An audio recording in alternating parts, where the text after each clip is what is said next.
You can build the prettiest digital product in the world and still hear absolute crickets when you list it for sale. Not because the product is bad, because nobody knows why they need it. Nobody trusts you yet, and nobody's been led to the moment where buying it actually makes sense. That's the part beginners skip. They build the product, but they never build a path to the product. So today I'm going to show you the simple beginner sales path that turns a stranger into a subscriber and a subscriber into someone who is actually ready to buy from you. And yes, we are also going to talk about where the product gets created in that path, because that is the part most people get backwards. So before you open Canva, build the Notion template, or spend 3 weekends making your product look professional, I want you to picture this. You finish the product, you upload it, you write the sales page, you hit publish, and then you wait. Hit refresh. Wait. Hit refresh, and nothing happens. That is the nightmare version of building a digital product, and it usually happens because the product was built before the sales path was clear. That is the beginner sales path. You may also hear people call this a sales funnel, which is really just the journey that someone takes from learning about you to eventually buying from you. It's not a complicated funnel or a giant launch plan. It's just the path from I have no idea who this person is to I trust this person enough to buy from them. And if you're over 40, building this on the side and trying to create a realistic second income without becoming a full-time influencer, subscribe, because that is exactly what I help you do here. Now today, we're walking through these 5 steps without turning this into marketing homework. The goal is not just to understand the path.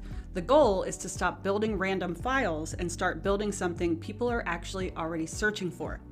So here's where a lot of beginners get pulled off course. They get an idea for a digital product and they immediately jump into creation mode. The colors, the title, the logo, the business name, and of course, the Instagram handle, because we all know no business can exist until we've spent 3 hours checking handle availability on Instagram. Now, I understand the temptation. Building something feels productive and you can point to it and say, hey, look what I made. But a product doesn't sell just because it exists. A product sells because the right person knows they have a problem, believes you understand that problem, and trusts your solution enough to try it, and they have an easy way to buy it. That is the part most people skip. They build the thing and then they try to reverse engineer the reason someone should care about it. And I know this because I made the same mistake. When I launched my email marketing book, I had the product, but I didn't have the path yet. I hadn't built the content, the lead magnet, the email list, or the trust that would help the right people understand why they needed it. That taught me a very annoying but useful lesson. Creating the product is not the same thing as creating demand for the product. And once you see that, the whole order of operations changes. So instead of asking, what can I make? You start asking better questions. Who needs this? What problem are they already aware of? Where would they go looking for help? What small free thing would help them trust me? What would they need to believe before they buy? That's the real work, not just making a pretty PDF. Now, here's the path we're working with. Content, lead magnet, email list, trust, sale.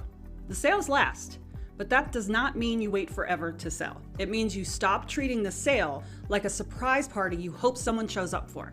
Instead, you start seeing the sale as the result of the path. And I know the question you might be asking right now is, okay, Kristen, but where in this path do I actually create the product? Well, we're gonna get there, but for now, I want you to see the path first, because once you understand each step, the timing of the product starts to make a lot more sense. Now, for each step, we're gonna keep this really simple. What is it? Why does it matter? What should you do with it before you build? All right, content is how the right person finds you. Content could be a YouTube video, a blog post, a Pinterest pin, or a podcast interview. But the format isn't the point. The point is that your content answers a real question that your future buyer already has. The question they're actually typing into YouTube, Google, Pinterest, or saying out loud when they're frustrated. If you want to sell a meal planning template, you might create content about how to plan dinners for the week when you get home from work exhausted every night. That's a real problem a real person is currently having. This is where sales start, not at the checkout. Sales start when someone thinks, oh, this person understands what I am dealing with.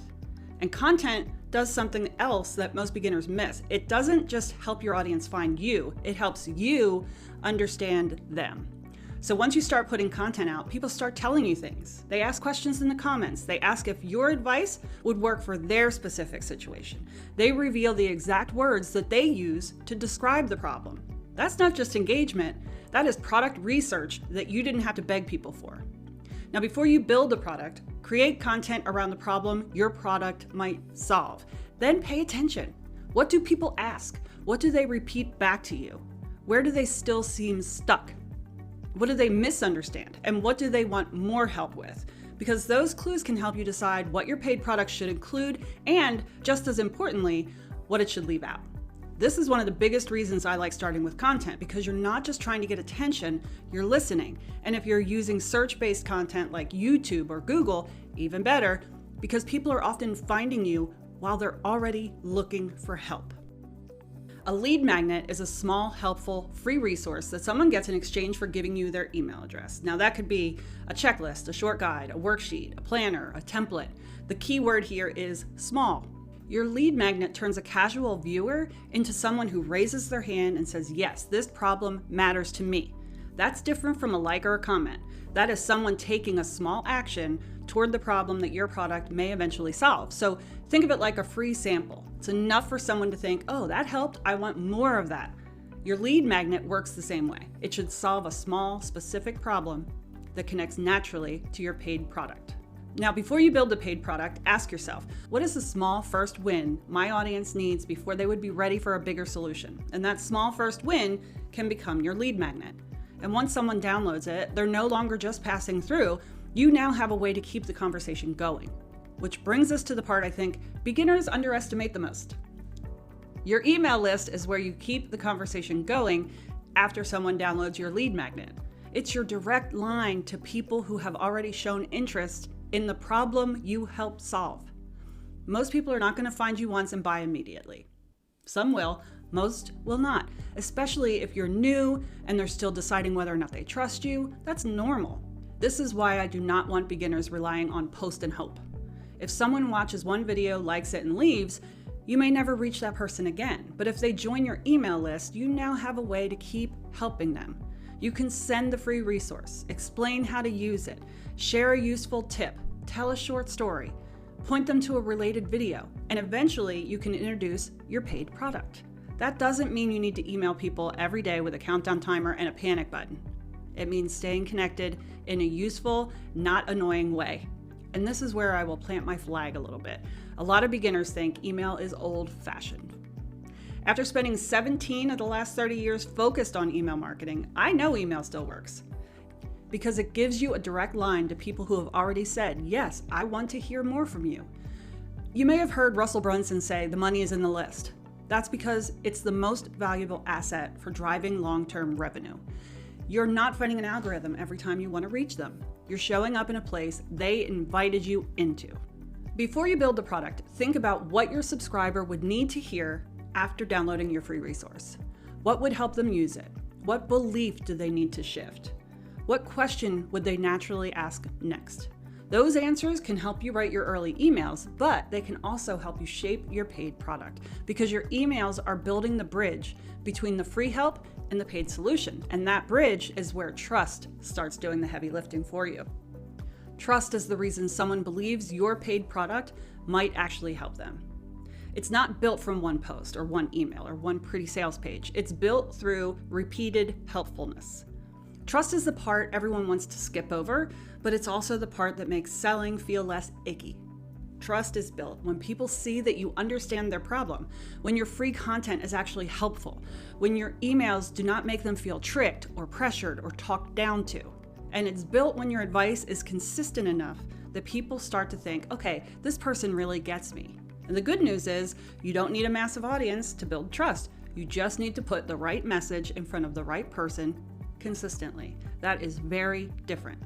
And that's why I don't love advice like, just make a product and throw it on Etsy, or just post it on social media, or just let AI make 10 products for you this weekend and make $10,000 a day. Could those things technically work for some people? Maybe. But for the average beginner, that advice skips the relationship between the person with the problem and the person offering them the solution. And that relationship matters. So before you build the product, ask yourself, what would my audience need to believe before they would buy this? Maybe they need to believe the problem is solvable. or that they can do it as a beginner, or maybe they need to believe they don't need fancy tools to get started. Those beliefs should show up in your content, your lead magnet, your emails, and eventually on your sales page. That is how trust becomes part of the path instead of something you hope magically appears when someone's at your checkout page. And once trust is in place, the sale feels very different. The sale is the paid next step. It's where someone moves from free help to the product that helps them solve that bigger problem. The sale is not where the relationship starts. The sale is where the path leads. So if someone found your content, they downloaded your free resource, they got value from your emails, and they started to trust your way of teaching, your paid product does not feel like a random pitch. It feels like the obvious next step. It's like, you've been trying to solve this problem, here's the next step that helps you do it. So before you build the product, write down what the sale of your product is actually helping someone do. Not just what they get, but what changes for them. What gets easier? What do they finally finish?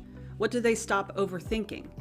If your freebie helps someone solve one small piece of the problem, your paid product should help them take the next bigger step. Each step should make the next step make sense. Let me say that again. Each step should make the next step make sense. All right. So now let's answer the question I opened up earlier. At what point in this path do you actually create the product? And the answer is you start shaping the product while you're building that path. Your content helps you hear what people are asking. Your lead magnet helps you test the first small step. Your emails help you understand what people need next. And the trust you build helps you see what promise your audience actually believes and wants help with. So the product does not come out of nowhere. It comes from the clues that you gather along the path. And that doesn't mean you need to wait months before you make anything. It means you stop building in a cave. You let the path inform the product. And that is what makes this especially useful before your product exists. Understanding the sales path does not just help you sell, it helps you build a better product, because now you're not creating in a vacuum. You are watching what people respond to. You're reading the questions they ask. You're noticing where they get stuck. You're hearing the exact phrases they use to describe their problem. And that feedback can help you decide what your product should include, what it shouldn't include, what examples you need, what language belongs on the sales page, and what promise will actually make sense to your audience. Those clues keep you from building a giant product that nobody asked for. They keep you from overloading a beginner with too much information. And they keep you from treating your digital product like an isolated file. Because that is what a lot of beginners accidentally do. They make a file, a PDF, a template, a worksheet. Then they expect the file to do all the selling. But the file is not the business. The path is the business. Your product is one step inside that path. So before you build your product, just map the path using this one sentence template. Here's an example. My future buyer finds me through a YouTube video about planning dinners after work. They download a one-page weekly dinner planner. They receive emails with simple meal planning tips, begins to trust me because I make dinner planning feel doable, and buys my meal planning template because it helps them stop starting from scratch each week. That's a path. And once you can write the path, the product becomes clearer, because now you know what job the product is supposed to do. Now, if this is the part that has felt fuzzy to you, I do have a free guide called Sell Without Social Media. It walks you through the steadier way that I think about getting found, building an email list, creating a simple sales path without posting all day or chasing trends. I'll link it for you down below in the description. Because if you're trying to build a second income with a digital product, I don't want random visibility to be your whole marketing strategy. I want you to understand the system that helps the right people find you, hear from you, trust you, and eventually buy from you. And if you already understand that path and you're thinking, okay, Kristen, I get it, but I still don't know what product to make or how to turn it into something simple enough to finish. Well, that's where the shortcut to selling your first digital product can help you. That's my paid resource that helps you choose one idea, shape it into a simple checklist, worksheet, or guide, and get it listed for sale without turning it into a giant project. Because the goal is not to create your forever business first. The goal is to give yourself proof that you can do this. So before you build the product, be sure to know the path. Because once you understand how someone finds you, joins your list, starts to trust you, and sees your product as the next step, the product itself gets a lot easier to shape. And if your next question is, okay, but where should I create that content so people can actually find me? Watch this video next on the best place to market your digital product for beginners, because that video will help you choose the search-based platform that makes the most sense for your product, your audience, and the way you actually want to create content. All right, here's to your success, and I'll see you next week.